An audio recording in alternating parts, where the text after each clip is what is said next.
Hi, it is your awkward friend Jess again. It's been a really long time since I recorded a video.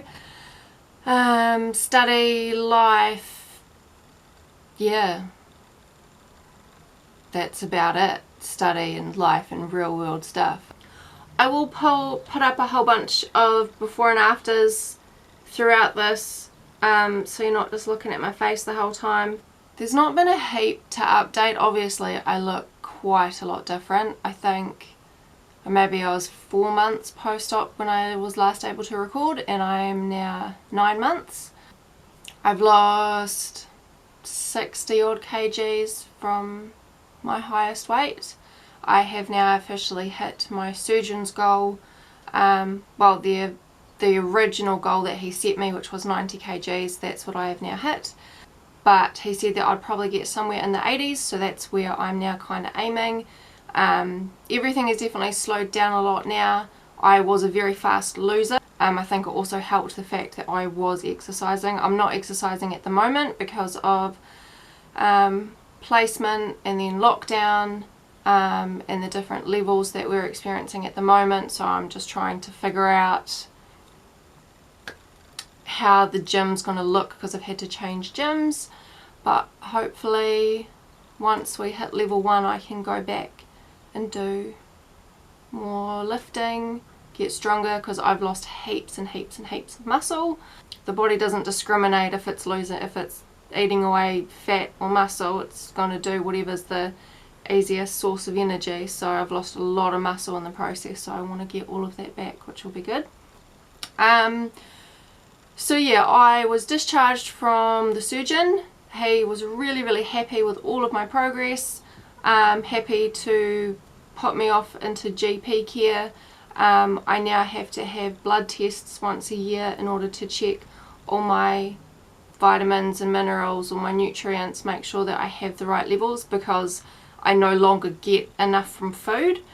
So I have a yearly checkup to check all of that sort of thing.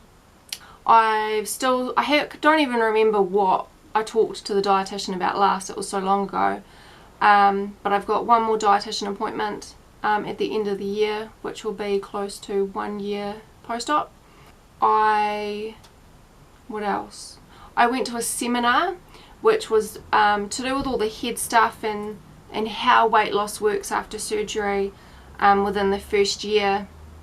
So that was really good. It was really helpful to kind of solidify my understanding of how this has all worked and what it's meant for me, what it means for my future.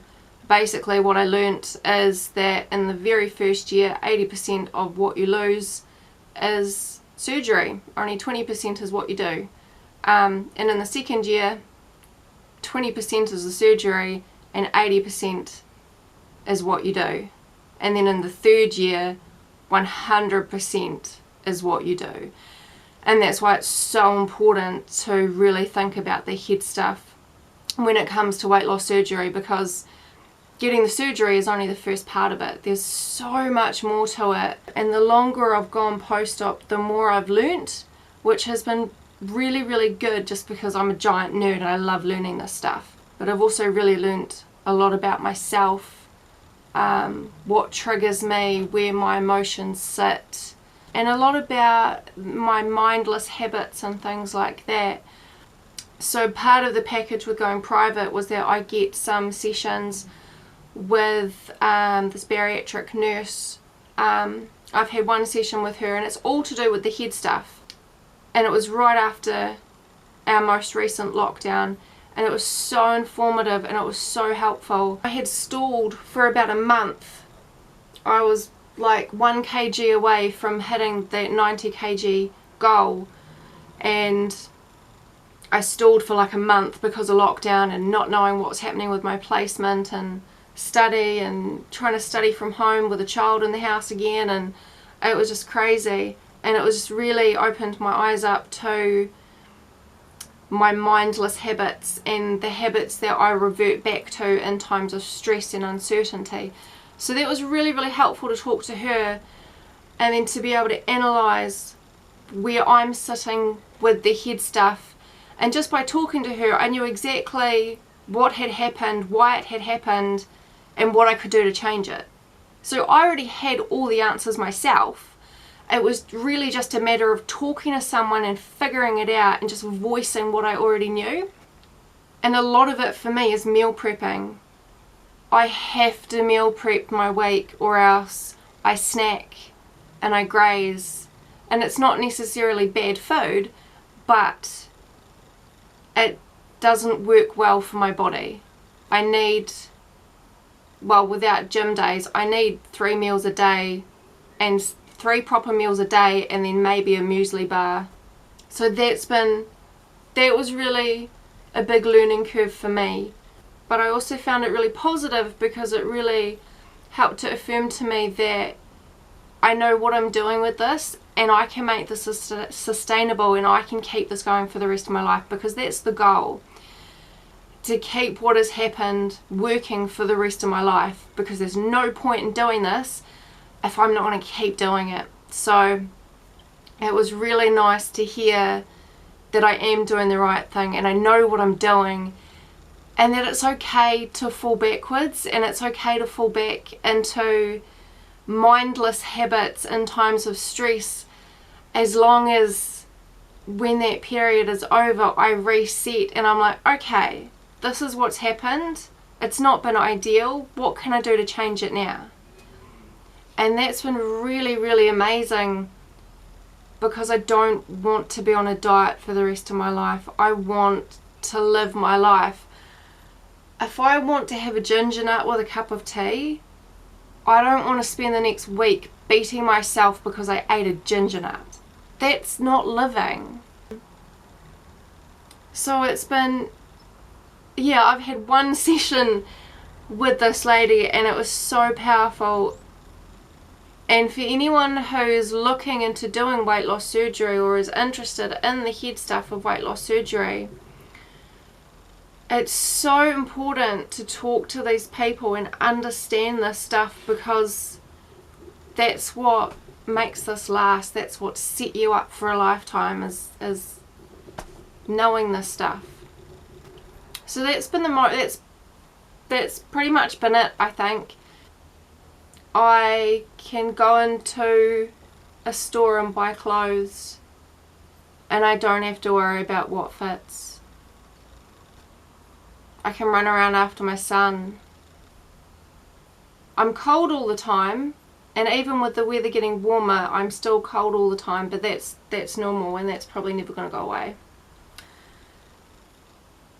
But I can play with my son. I can get up off the floor without getting puffed or needing furniture to get up. I fit clothes. I can move.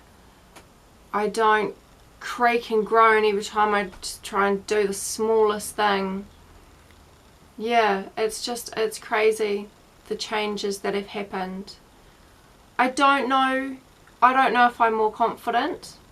I don't know if I'm just better at bullshitting my way, but I'm not as afraid to be seen. That doesn't scare me.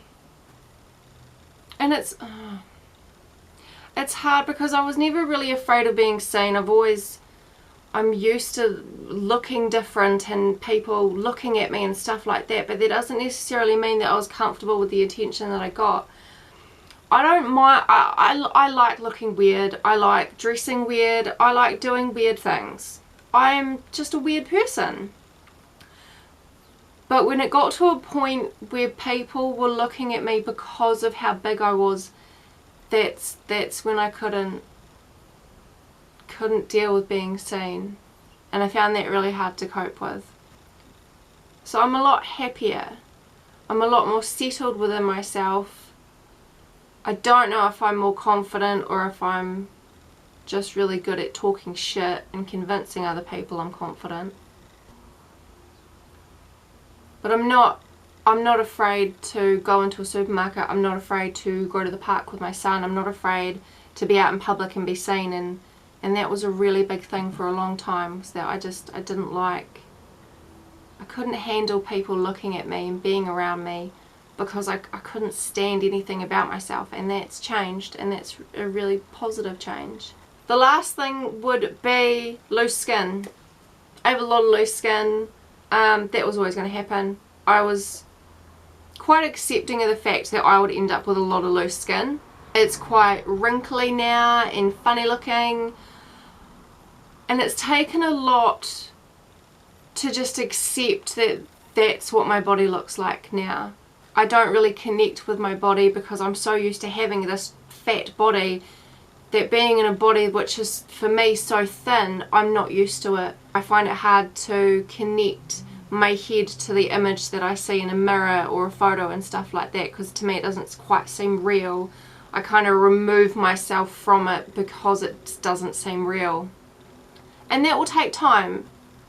I have a lot of issues with how my stomach looks, and that's stuff that I'm trying to work through and figure out, and that's going to be pretty much the next part of this journey, I guess, is figuring out the loose skin and figuring out who I am in this body and what that means and how I present myself and how do I dress as someone in a thinner body. Don't know. Still learning. It's a massive learning curve because I don't know when I was probably this thin when I was a teenager. I'm a fairly normal weight at the moment, and I've not been a normal weight since I was a teenager, so I don't really know how to dress my body shape anymore. A lot of it is just wearing weird shit because I like it. Doesn't necessarily look good, I just like it, so I wear it. But anyway, yes, I do have quite a lot of loose skin. Once my weight has stabilised, once I've finished having kids and stuff like that, then I'll look at getting skin removal surgery, which gives me time to save for it, because that's going to be a heap of money. But yeah, the next stage will be stabilising, getting some muscle back on my frame, going back to the gym, working out how to dress this body, trying to connect to myself, and looking at skin removal surgery. Yeah, I think that's pretty much it. Hopefully this won't be really long. I actually set a timer on my phone so that it shouldn't be horrendously long. And I think that's all that I can talk about. Okay, bye.